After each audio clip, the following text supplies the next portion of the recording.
Hello, round 2 of instructional video on Swift Playground Learn to Code 1.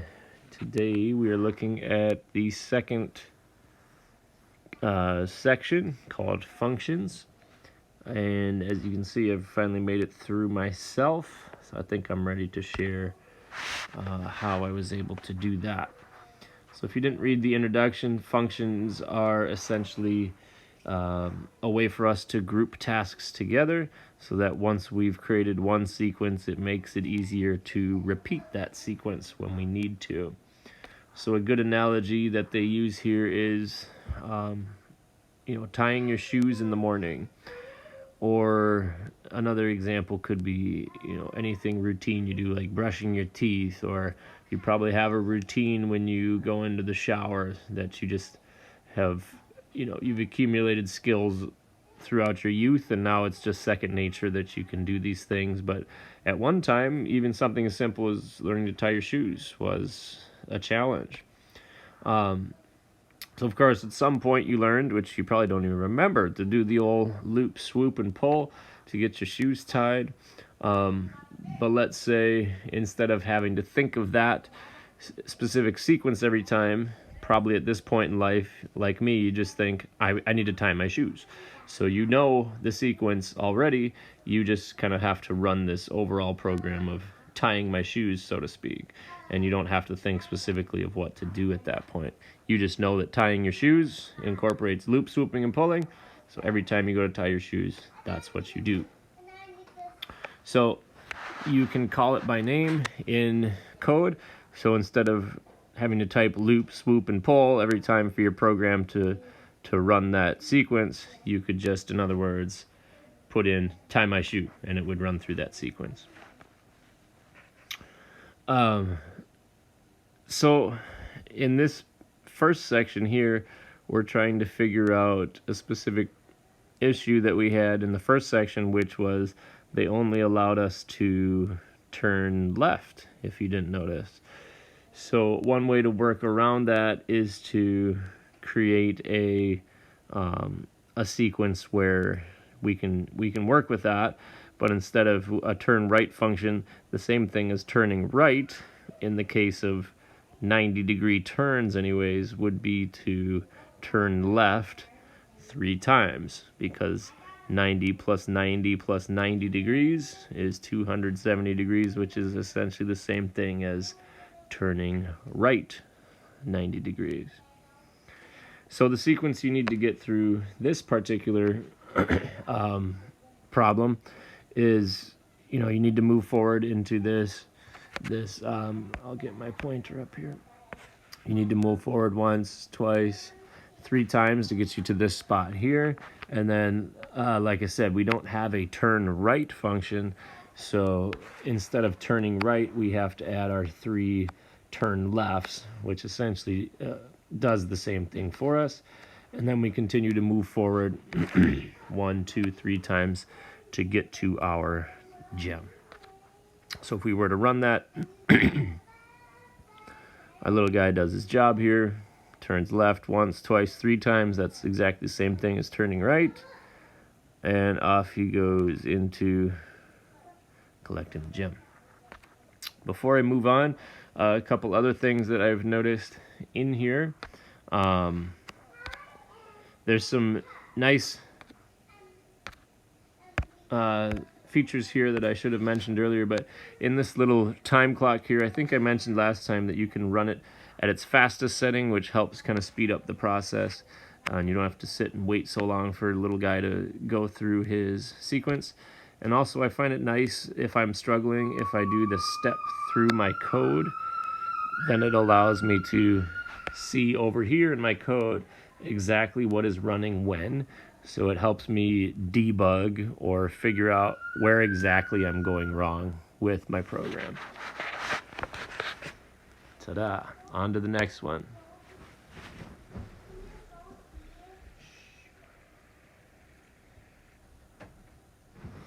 So next here, we are going to create what is called a function. So kind of like I was referring to with tying the shoes. So let's say our code available, we still only maybe have turn lefts available. We're going to create a new function. So to define a function in Python, or this is not Swift, excuse me, but this is actually very similar to other coding languages. You first have to write a line of code that says, in this case, func, F-U-N-C, short for function, of course. And then you could name this whatever you want. We're just calling it turn right because that makes sense for what we're trying to accomplish. So every time we want to turn right, what we're actually doing is having the program turn left 3 times. So that happens in between these curly braces here, which open here and close here. So as you can see, if I kind of highlight that curly brace, that kind of encapsulates this 3 turning left commands here.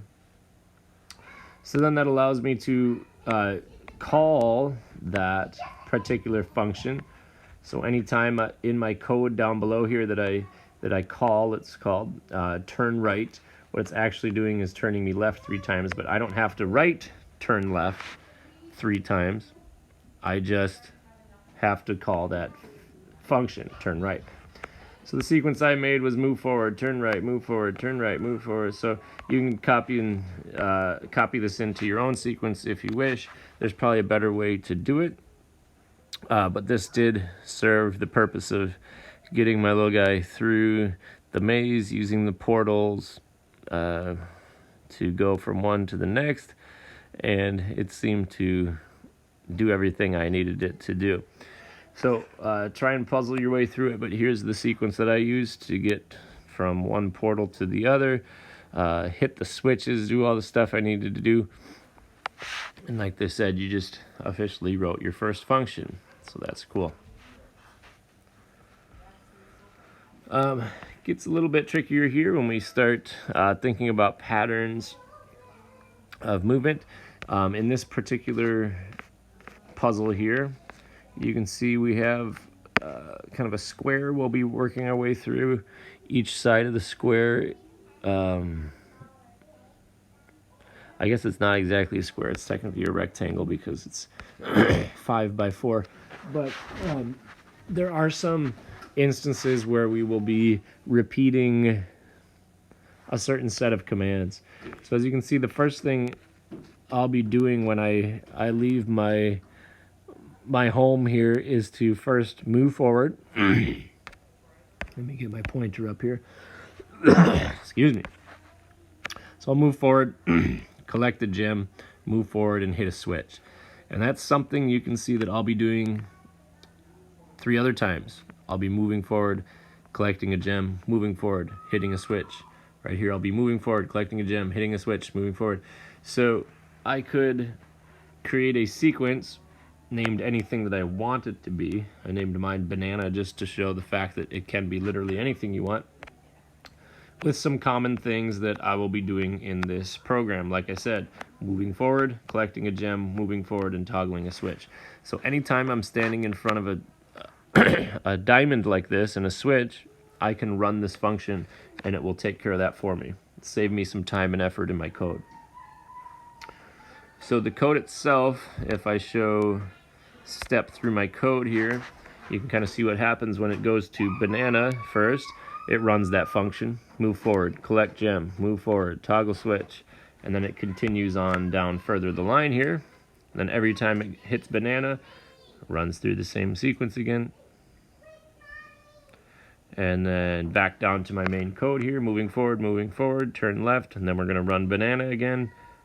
Move forward, collect gem, move forward, toggle switch. And then back to my sequence of move forward, turn left, and then I run banana one more time, move forward, collect gem, move forward, toggle switch. And I probably could have added another move forward into that mix as well, into my banana function there. But hopefully you get the idea of what's happening there. Try that one out.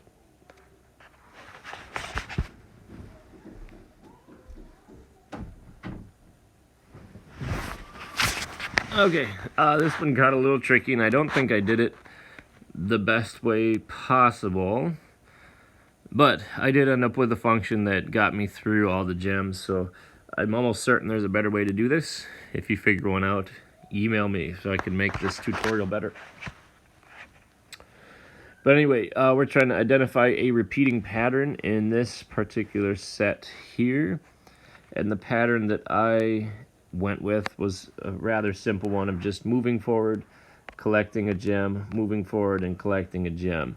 I called the function pooper scoop because that made me chuckle at the time. Anywho, my sequence that I created is a little bit further down here. If you want to copy what I did, it gets you through anyways to the next level. But like I said, I would challenge you to think of a better way to do this.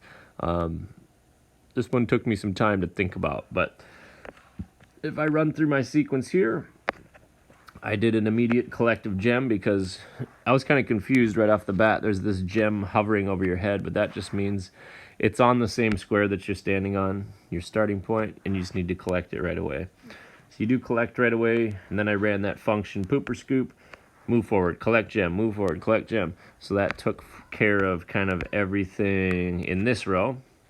And then I did a turn right, so that turned me moving this way. I ran pooper scoop, so move forward, collect, move forward, collect. Did another turn right, pooper scoop, move forward, collect, turn right, move forward, and then collect gem, and then I was off and running. So if I run my step through here, we can see how that functions. So I collect gem, run function pooper scoop, and that gets me through that first row there. Turn right, run pooper scoop again.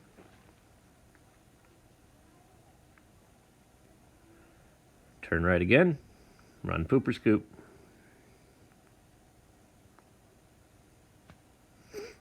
Turn right again, move forward, collect gem, turn right, and then I can pooper scoop. And this gave me an extra move forward and collect, but it didn't seem to matter too much. So, probably a better way to do it, but that one worked for me.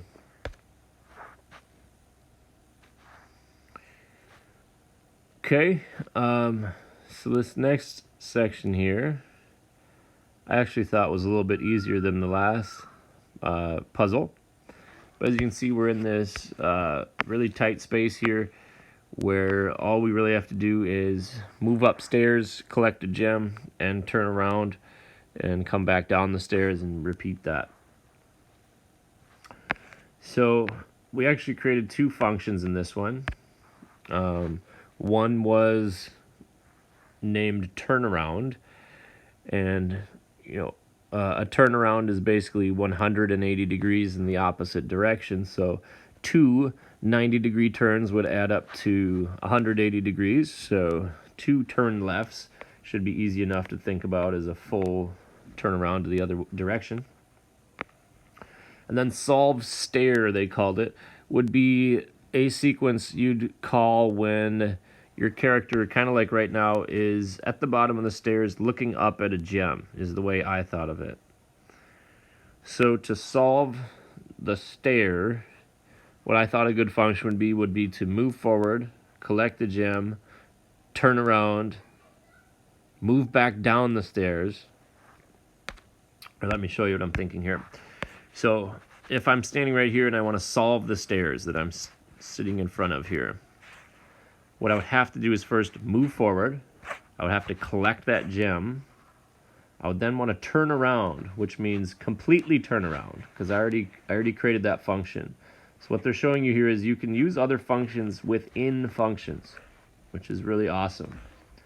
So I'm calling this turnaround inside of this function here. Once I've turned around, then all I have to do is move forward again and then turn 90 degrees in another direction. And then I'm ready to solve the next stairs. And you'll see how this kind of works together here to create a sequence that works to solve all of these stairs essentially in one sequence of code. So a little bit further down, all I really had to do was run this function solve stair 4 times. And if you set it up correctly, it's able to completely wipe out the level without too much effort on your part once you have it set up. So let's do the step through. So to solve stairs, it does move forward. It collects the gem. It turns around, which again is a left and a left. It moves forward. It turns left and gets ready for the next stairs. So then we wash, rinse, repeat. We run solve stair again, which calls in all of our other steps that we created already. Turn left, solve stair a third time, move forward, collect gem, turn around, turn left, move forward, turn left, solve stair one more time, which is move forward, collect gem, turn around, which is a left and a left, move forward, turn left. These are all extra steps that we didn't really need, but keeps it nice and clean down here for our code anyways. This one I thought was a little bit tricky just with how the level was laid out, but if you think of it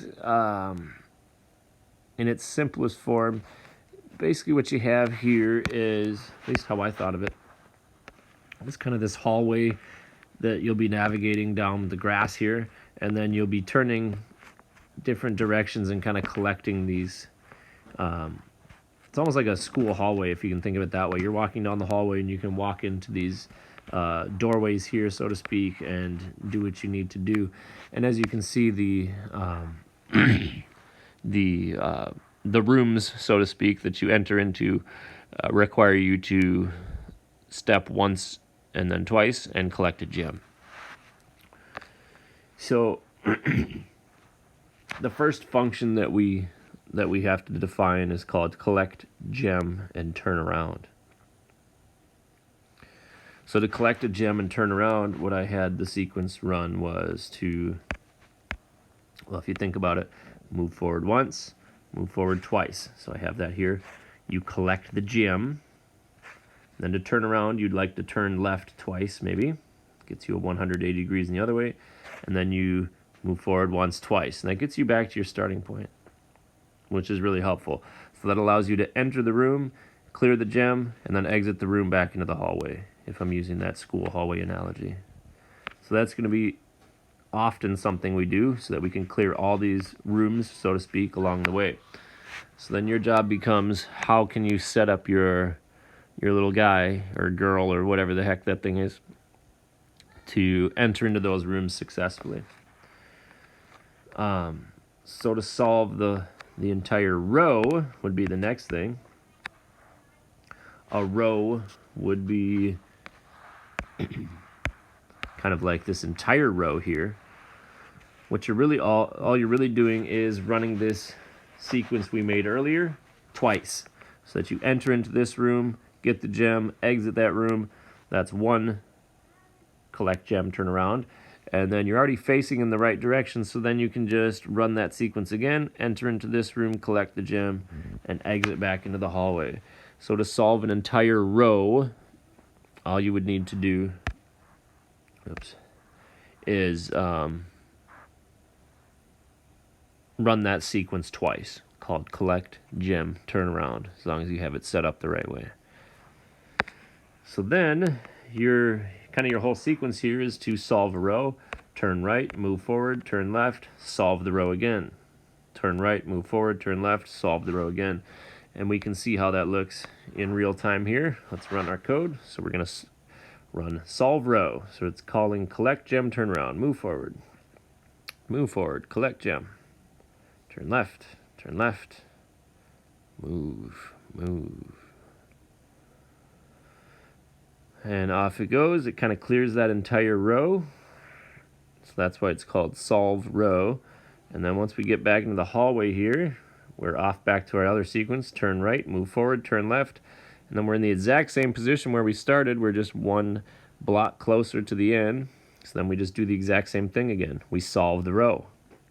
We've already made that sequence. So you can see where these functions are really nice. Once you have a good sequence that works, you just run that sequence over and over again. And it saves you a lot of time as a programmer. And once you know something works, like the old saying, if it ain't broke, don't fix it. All you have to do is continue to call functions that already work. So this is definitely the trickiest one, I think, to think about.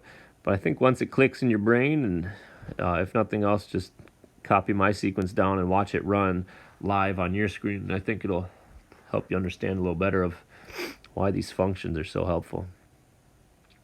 So I've got all my jams. I'm just kind of finishing up my sequence here. Boom.